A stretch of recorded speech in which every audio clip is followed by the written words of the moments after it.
gonna go up. Woo! In a real feel chill cool mood, gonna go up. Woo! Oh, it's all because of you, gonna go up. Woo! In a real feel chill cool mood, gonna go up. Woo! Yeah, yeah.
Try.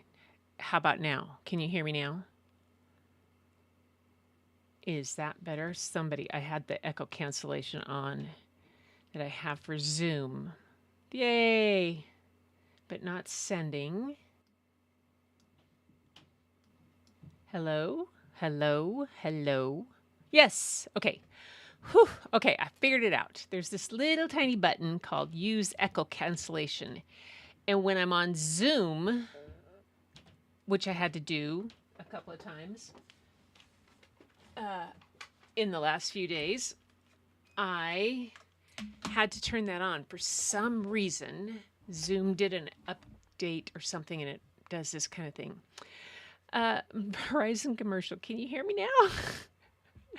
All right. So, anyway, yes, it is Fat Bear Week.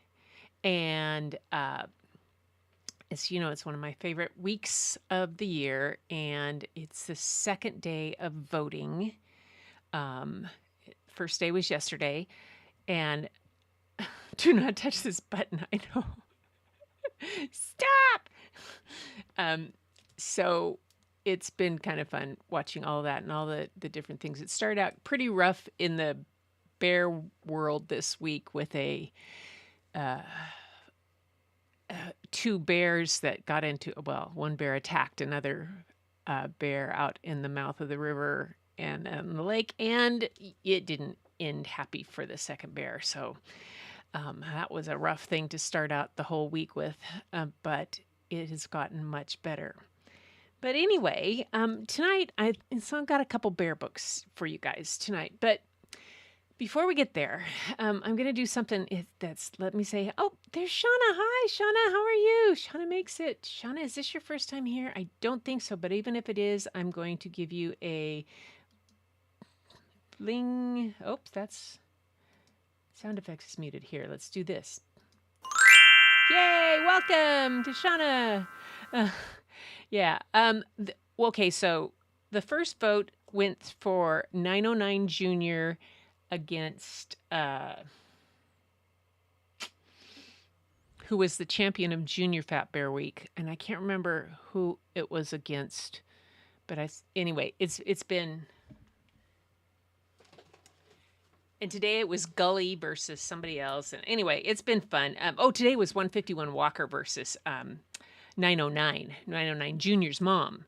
And that was kind of fun to see because 151 Walker has always made it close to the finals, but never made it in all the way. But it's just one of those things. No, it's your first time, but thank you. It's not your first time, but thank you. Okay. Anyway, so you guys, I'm going to start with something very different, and I very rarely, I don't think I really have ever done this, but I'm going to do this, and if you can feel the led to share this information with friends and neighbors that I would greatly appreciate it. A dear friend of mine named Carlos Marrero, who has a design company, Marrero. He and I were makeup artists together with Moto's Custom Cosmetics. We were trainers. He lived in Fort Lauderdale for quite some time. He lived through Hurricane Maria. And then he moved to Asheville, North Carolina. He has an amazing business. He designs beautiful silk scarves and wraps and these beautiful candles and the drawings and the illustrations. And he had a store in the Marquee, Asheville, which is a store that a kind of like a big warehouse type area. It was in the Arts River District. So the River District in Asheville was an all artist area kind of things, and the Marquee was a place that was an artist haven, and it had booths and booths and booths and booths of all different kind of artists and commercial booths that they had their stores in. It was a 2-story building. The water reached the ceiling of the top of the second floor.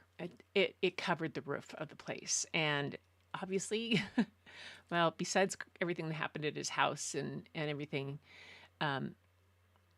it was just one of those crazy things. And when I reached out to Carlos and I asked him what I could do to help, and he sent out to everybody, he says, really, the biggest thing that people can do to help is to shop at my store. For if you have a Christmas present, you don't know. And he has some things in Henderson at a store there, and he had some things in a warehouse that was far away. But it's just so. I'm gonna pull up another scene, and this is the River District, and this is after the water has receded. So this is post hurricane, post water receding.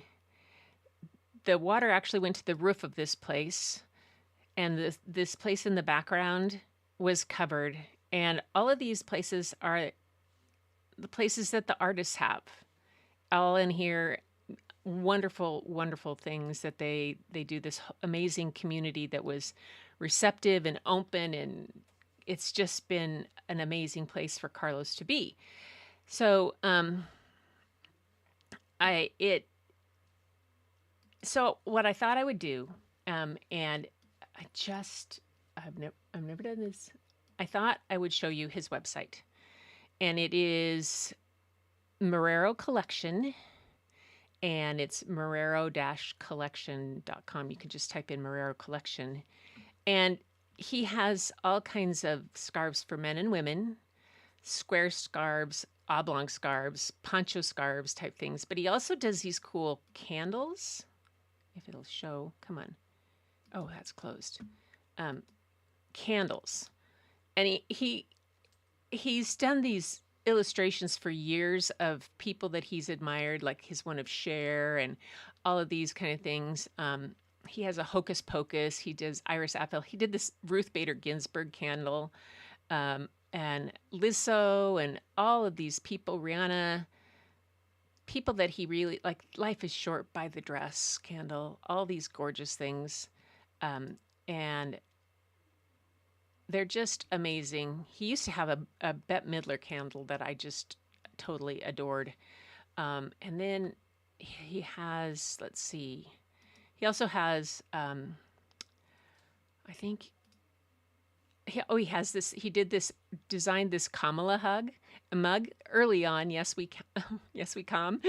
And it was just wonderful. So I don't know, maybe you can share this out with anybody, the website, anybody you know, or if you're thinking about you have somebody that you want to give something special, something fun for the holidays, you know, hop on his website and order a candle or something. I mean, the scarves, I've got a couple coming for my kids for their Christmas presents. I thought it would be a nice thing, but I don't know how to get to the East Coast and help him out. He has been there for me when I had really rough. I was in Miami one time and was very sick, and he was there with me and was part of the crew that sat by my side and paid for a plane ticket for Bob to come down and get me and bring me home.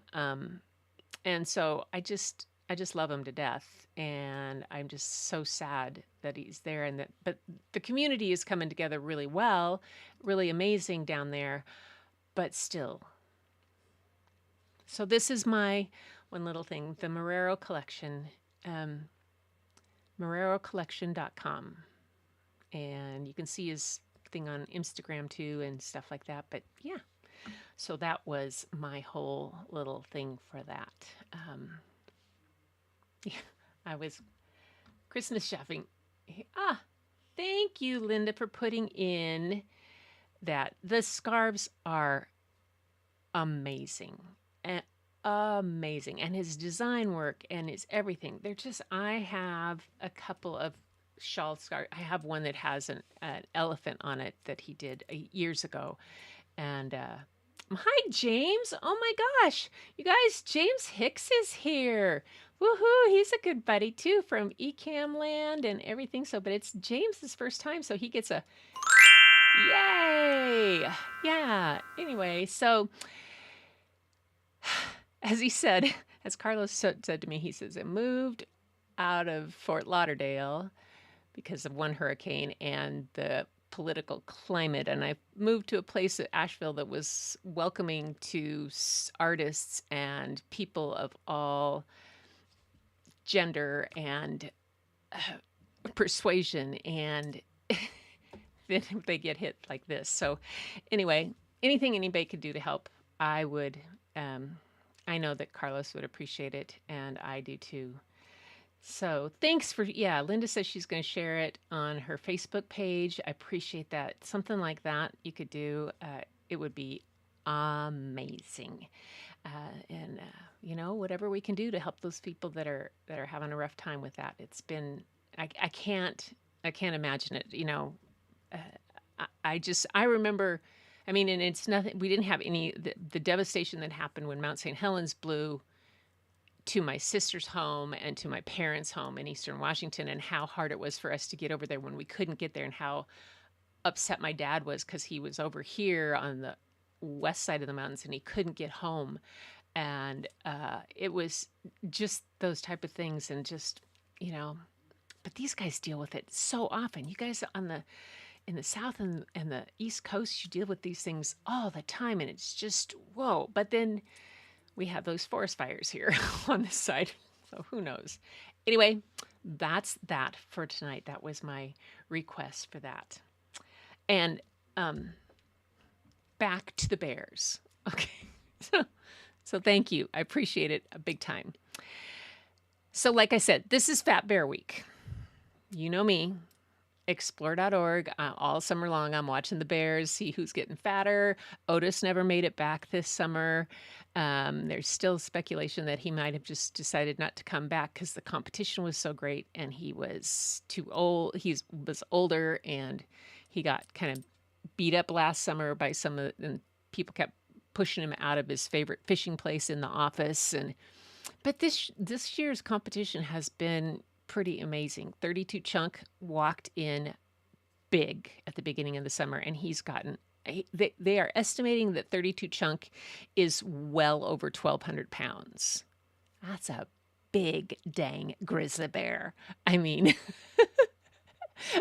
I've been close to about a 900 pound grizzly in late July up there. And sucker was big then, and claws as long as my face and all that kind of thing. But to think that Chunk is that big, but we're looking at the vote is going on at fatbearweek.org, and you look at it for the how much they've gained. So anyway, it inspired me when I found this at the library. I thought, I've read this, but there's another book that goes with it that is significant too. And it's one of those traditional bears, that classic bear of corduroy. And the book Corduroy was significant when it came out in 1968 because it was really one of the very early books that the main character, not the bear, but the child in it, the family in it, was African American. Ezra Jack Keats did Snow in 62 or 63, maybe 64, and the little boy was black. And then there's Corduroy. There's not a lot in between of children's books that showed diversity. And this was one of them. And it instantly became, it's a classic book. It instantly became a very popular one, but it also brought up some controversies. And you know me, it's getting close to Banned Book Week too. And I gotta bring up the books that all hit those buttons because they're good buttons to push because we need books like this. So today on this show, we're going to read Corduroy, and then we're going to read another one that was written by somebody and it was inspired by Corduroy. And I'll tell you about that next. But Corduroy, for all of you who haven't seen it in a while. Story and pictures by Don Freeman. Like I said, it came out in 1968. Corduroy is a bear who once lived in the toy department of a big store. Day after day, he waited with all the other animals and dolls for somebody to come along and take him home. The store was always filled with shoppers buying all sorts of things, but no one ever seemed to want a small bear in green overalls. Then one morning, a little girl stopped and looked straight into Corduroy's bright eyes. "Oh, Mommy," she said, "look! There's the very bear I've always wanted." "Not today, dear," her mother sighed. "I've spent too much already. Besides, he doesn't look new. He's lost the button to one of his shoulder straps." Corduroy watched them sadly as they walked away. "I didn't know I'd lost a button," he said to himself. "Tonight I'll go see if I can find it." Late that evening, when all the shoppers had gone and the doors were shut and locked, Corduroy climbed carefully down from his shelf and began searching everywhere on the floor for his lost button. Suddenly, he felt the floor moving underneath him. Quite by accident, he had stepped onto an escalator, and up he went. Could this be a mountain? He wondered. I think I've always wanted to climb a mountain.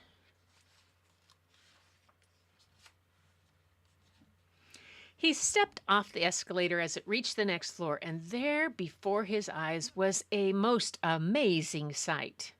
Tables and chairs and lamps and sofas and rows and rows and rows of beds. "This must be a palace," Corduroy gasped. "I guess I always wanted to live in a palace." He wandered around, admiring the furniture. "This must be a bed," he said. "I've always wanted to sleep in a bed." And he crawled up onto a large, thick mattress. And all at once he saw something small and round. "Why, here's my button!" he cried, and he tried to pick it up. But like all the other buttons on the mattress, it was tied down tight. He yanked and he pulled, and with both paws until pop!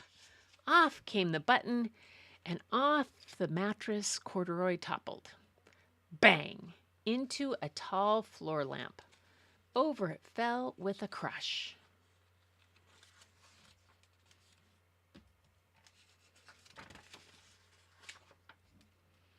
Corduroy didn't know it, but there was someone else awake in the store. The night watchman was going around his rounds on the floor above when he heard the crash, and he came dashing down the escalator. "Now who in the world did that?" he exclaimed. "Somebody must be hiding around here." He flashed his light under and over sofas and beds until he came to the biggest bed of all. And there he saw two fuzzy brown ears sticking up from under the cover. "Hello," he said. "How did you get upstairs?" And the watchman tucked Corduroy under his arm and carried him down the escalator and set him on the shelf in the toy department with the other animals and dolls. Corduroy was just waking up when the first customers came into the store in the morning. And there, looking at him with a wide, warm smile, was the same little girl he'd seen only the day before. "I'm Lisa," she said, "and you're going to be my very own bear. Last night I counted up what I saved in my piggy bank, and my mother said I could bring you home."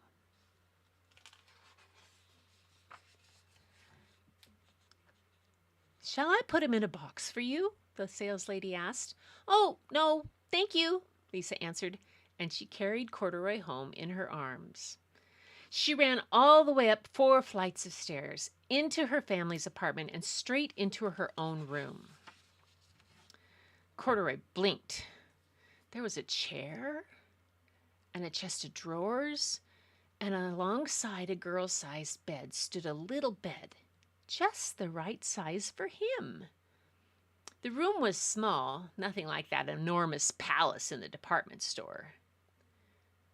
"This must be home," he said. "I've always wanted a home." Lisa sat down with Corduroy on her lap and began to sew a button on his overalls. "I like you the way you are," she said, "but you'll be more comfortable with your shoulder strap fastened." "You must be a friend," said Corduroy. "I've always wanted a friend." "Me too," said Lisa, and gave him a big hug. Now, and that's Corduroy. I don't know how many of you have ever read that book when you were young. In 68, let's see, I would have been 12. Yes, I would have been 12. So I don't think I remember reading it at that age. I read it a lot when I became a teacher, and gosh, all the time. And when I was a librarian, all the time. It's always been a traditional. In fact, one year that I was teaching, we made corduroy bears. It was the year Karen and I had the K-1-2. We had 56 students in a kit of kindergarten, first and second. It was a big double classroom. We had 56 students. And we made corduroy the bears. And we made them out of felt. They stuffed them and they got corduroy. And the kids sewed their own. Yes. Oh, Gretchen, what did you do? I helped. 56, 5, 6, and 7-year-olds cut out corduroys out of felt. They traced them, then they cut them. We had some moms come in, and then they sewed them around and stuffed them. And then they got to cut out green corduroy overalls to put on, and with the little button and stuff, and then make their eyes. Oh my gosh. I know kids who still have that corduroy pair that are now adults and have passed them on to their kids. But to have a book that impacted so much is not unusual to have a book of great impact. The next book I'm going to read is the sequel, and it's written by Viola Davis in the style of, in honor of Corduroy the Bear. She wrote this, I think, in 2018 or so. She said, in 2018, she said, this, the famous actress Viola Davis, she says, in an interview, she said, reading was an escape, Davis says. Reading was an escape into an imaginary world where none of those things existed. She said, but because when she grew up in a condemned building in Rhode Island, sleeping on the top bunk with her sister to be safe from rats on the floor. So reading became an escape into an imaginary world where none of those things existed, where I could create myself and could recreate a life where I played a better role. And it's that place in reading, it's that place that sort of saved me, going to the library every day after school when I was in kindergarten by myself. The early love of reading inspired a different kind of love for Davis. She was written a sequel to the children's book Corduroy. 50 years ago, or 56 now, brought us the story of a stuffed bear searching for the button that was missing from his green overalls. Corduroy was something that many children's books lacked: diversity. Corduroy's friend Lisa is black. Viola Davis loved reading Corduroy to her daughter Genesis. Her take sees Lisa, and what happened was that her daughter said she would make up stories, and her daughter said, once upon a time, and her daughter would always say, "Put me in a story, Mommy. I want to be in a story."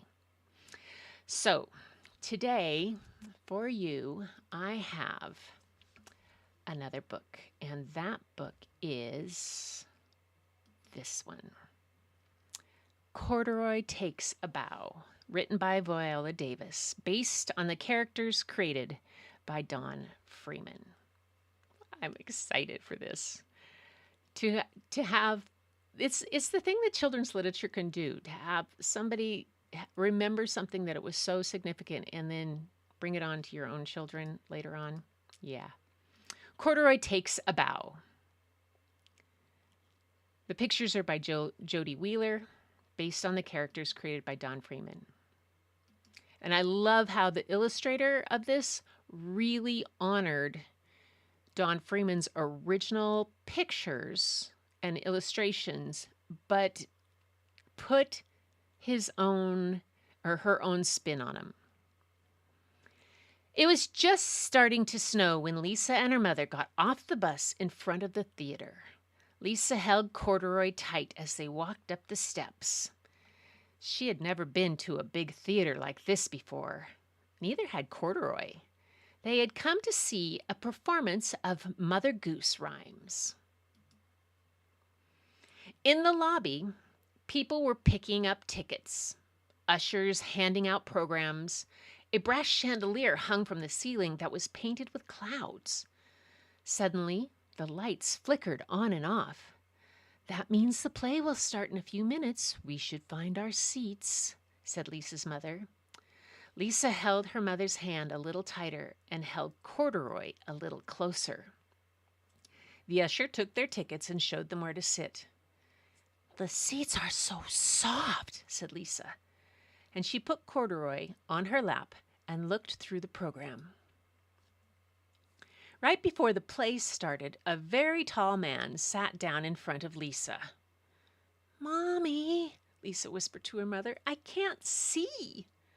"Here, dear," said her mother, "we can fold our coats together, and you can sit on top of them." When Lisa stood up to sit on the coats, the orchestra started to play. She forgot all about Corduroy. He slipped off her lap and fell underneath the seats in front of them. "Now I can't see anything," said Corduroy. "Maybe if I got closer to the music, I could see the stage." And he peeked down the aisle and saw some stairs. When Corduroy got to the top step, the big red curtain went up and up and up. Corduroy was so startled that he lost his balance and tumbled into the orchestra pit. He looked around at all the musicians and thought, "Ooh, this is a good spot to hear the music, but now I can't see the stage at all." At the back of the orchestra, there was a tall set of drums. "Maybe if I sat up there, I would have a better view," he thought. And quietly he crawled through the orchestra, past feet, past between instrument cases and around music stands toward the drums. "How did you get here, little fellow?" the drummer whispered to Corduroy. "You must be a prop from the play. Someone will be looking for you." And he put Corduroy up on the ledge behind the drums. There was a chair off to one side behind the curtains. "I could see better from there," thought Corduroy. But before he got to the chair, a stagehand tripped on him. "Oh, sorry, Bear," said the stagehand, and he put Corduroy on the table with the other props. The table was hard, not like Lisa's soft seat in the theater. Backstage was very busy. Actors were coming and going and changing costumes and getting their props, and one actor almost grabbed Corduroy. "I should find a safer spot," he decided, and he hid between the costumes. "This is safe," he thought, "but I'll never see anything from here." There was a tree with a basket in its branches in the wing, off to one side of the stage. "I would be able to see from there," Corduroy thought, and he climbed up the tree and into the basket. "Well," thought Corduroy, "this is more like it. Not too high, not too low. This is just right." And he settled in and watched the Mother Goose performance. "I love the theater," said Corduroy. After a number of different scenes, the stage manager called out, "Final scene, everyone, take your places." Stagehands quickly moved new scenery onto the stage while the actors went to stand in position. Suddenly, Corduroy's tree began moving right onto the stage. Then it started to grow. Up, up, up with the tree, the basket, and Corduroy. "This is a very tall tree," said Corduroy as he looked down at the stage far below. The tall tree made him think of the tall man who sat in front of Lisa. Corduroy wondered, "How will I get back to Lisa if I'm up in the tree?" On the stage below, Mother Goose started to sing. "Rock-a-bye baby in the treetop, when the wind blows the cradle will rock." And offstage, a fan blew air into the branches of the tree. The cradle began to rock back and forth and up and down and back and forth and up and down, and Corduroy felt dizzy. And he held on to the sides of the cradle as it rocked faster and faster. And Mother Goose kept singing, "When the bough breaks, the cradle will fall." And crack! The bough did break. "And down will come baby, cradle and all." Down, down, down came Corduroy, cradle and all. Before Corduroy knew what was happening, Mother Goose scooped him up for the curtain call. The audience clapped as the actors bow, and Corduroy bowed too. After the curtain call, the cast took Corduroy backstage to the dressing room. Who does this bear belong to? They wondered. And the usher brought Lisa backstage. Corduroy, there you are, said Lisa. How did you get on stage? I couldn't see, and I wanted to get a little closer, said Corduroy. Oh, Corduroy, said Lisa, you certainly got close. And the very next day, Lisa made a theater just for Corduroy.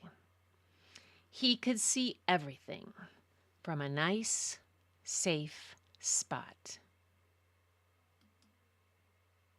And that's the story of Corduroy Takes a Bow. Yes. There we go. Close those all down. There. Let's see. What are folks saying here? I'm going to get everybody back up here. All right.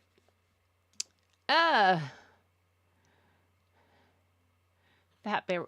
You've never... Whoa. Tora, you've never heard of Fat Bear Week? Oh, my goodness. Including the house I lived for 7 years. Welcome, James. So... Oh, yeah. Tamara's back. Tamara, thanks. I'm glad you're back. Wherever you've been through enough. I want these books. They're great. That's a great combo. I think it is a really, really good combo of to have. I mean, I love the fact that Viola Davis felt like she and wrote a sequel to it. A sequel of the friendship, of the sequel of the adventure, and the whole type of thing, and just brought it forward again. And, like her own daughter wanted to be put in a story. How great is that? And it brought Corduroy, because Corduroy, the book I read was celebrating 50 years, but that was a while ago. That would have been in 2018 that 50 years of Corduroy happened. Gosh, it's amazing. Amazing. So thank you, Linda. It is, I don't know. I was going to check on something that I don't remember when is week 2024. Let me just check something here. Oh, we missed Banned Book Week. Oh, well, I'm just happy. We missed it. It was the 22nd through the 28th. It was like last week. All right. Well, I was getting ready for. I'll just have to do a retrospective of the banned book where I'm with the read between the lines or freed between the lines. Oh, that's the emblem this year for Banned Book Week. It is freed instead of read. It says freed between the lines. How good is that? And okay, next year, Banned Book Week will be October 5th through 11th. See, they changed it on me. It used to always be the first week or the first or second week of October. But for some reason, oh well. We'll catch some of those. Freed between the lines. So the theme this year for Banned Book Week was we're reminded how much is at stake. The freedom to explore new ideas and different perspectives is under threat. And book bans don't just restrict access to stories, they undermine our rights. So true. So true. Yes. Oh, no. Tamara, $2,200 for a new gas water system. I have no idea what Australian dollars are in our dollars. It just sounds too much. Oh, thank you. Thank you. Awesome. I'm glad you liked him. Hot water. Oh, my goodness. Oh, good. I didn't know that they suspended the strike until January. Good. Huh. take a closer look at that, folks, and see who the head of that whole organization is friends with. Yes, our orange-headed nemesis is buddies with. Yeah, so why did that happen now? Yeah. Anyway, I'm not going to go there. I'm not going to go there. It makes me crazy. We've had 2 really good books, Corduroy and Corduroy Takes a Bow. I've gotten to share a little bit with about my friend Carlos, and Linda posted that in the chat. And I'm so glad you guys are here. Oh, I know what else is going on. For all of you guys who are artists, and we're all artists, but it's also Inktober. So I started a little late, and I found a Minute of Zen. She's doing Zen doodles or Zen tangles, a minute, an Inktober Zen tangle. So I started that today. Okay, I'm 3 days late, but I caught up. And then I just found another one that was, hang on, let me find hers. That was, and I put it in my later, watch later, what, this one. For those of you who might be watercolor folks, can I get share? Copy the link. Copy. This one, I'll put the link in here. If you're into watercolor, this gal is doing watercolor. Wrong thing. If I can find it again here, what I'm looking at. Her name is Audrey Shantz Art, and she's doing Inktober 2024 30 watercolor tips and tricks.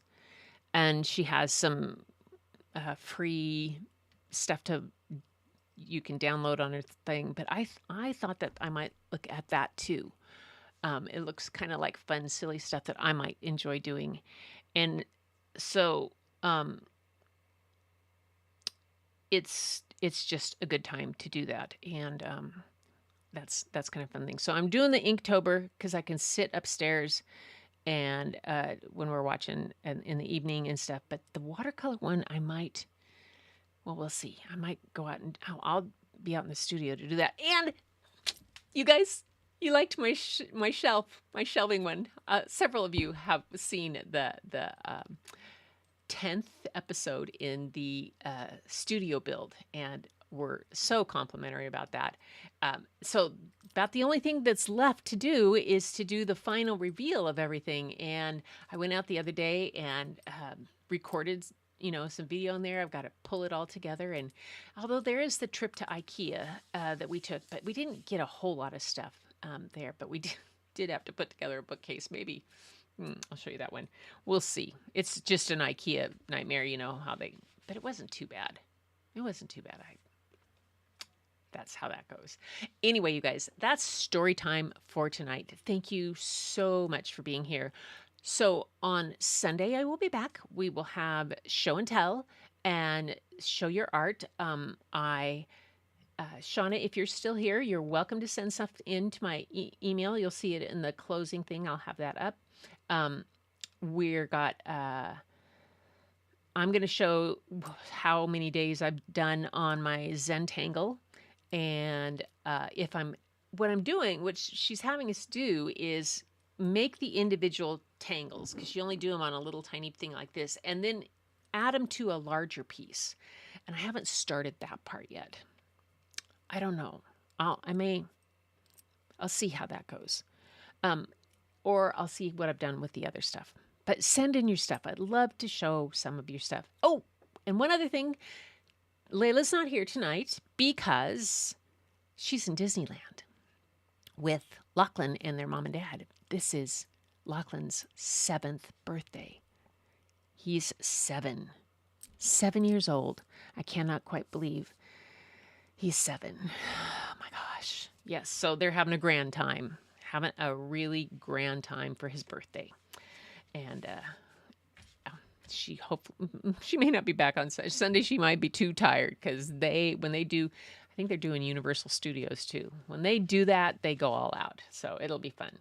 All right, you guys, that's it for tonight. And I want to thank you all for being here, for filling my bucket, and for coming here to get your buckets filled. And I hope I was able to achieve that a bit for you with these classics and a new one that fit together. And it's always such a delight to share these books and artwork and the artists with you guys. And again, thank you so much for sharing out Carlos's link on your whatever way you can. And I just appreciate that so much. You guys are the best. And I, like always, thanks for liking and sharing all the stuff that we do here. But until next time, I want you to do this. Keep looking for the beauty hidden in plain sight. It's all around you. But the first place you'll find it is when you go look in your own mirror. You'll see it shining right back at you. See you next time.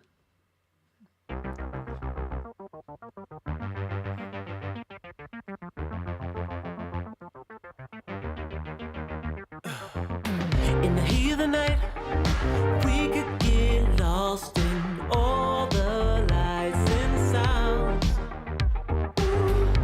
Feeling alright, we won't go home, we will just stay here. Tora, that's awesome. Thank you. There's not just stars on the boulevard, they're in the light in your eyes. Oh, we don't need no black cards, I just need you by my side.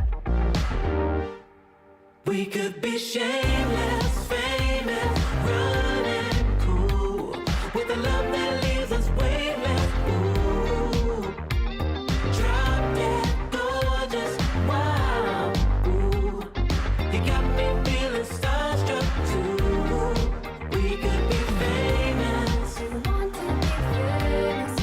we could be famous. You blow my mind, looking like a model, better than the usual.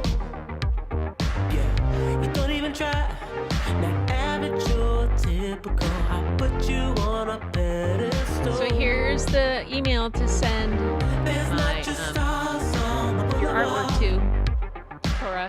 they're in the light in your eyes. Oh, we don't need no black cards, I just need you by my side. We could be shameless, famous, running cool, with a love that leaves us weightless. Ooh, drop dead gorgeous, wow. Ooh, you got me feeling starstruck too. We could be famous, we could be famous, we could be famous, we could be famous. Now.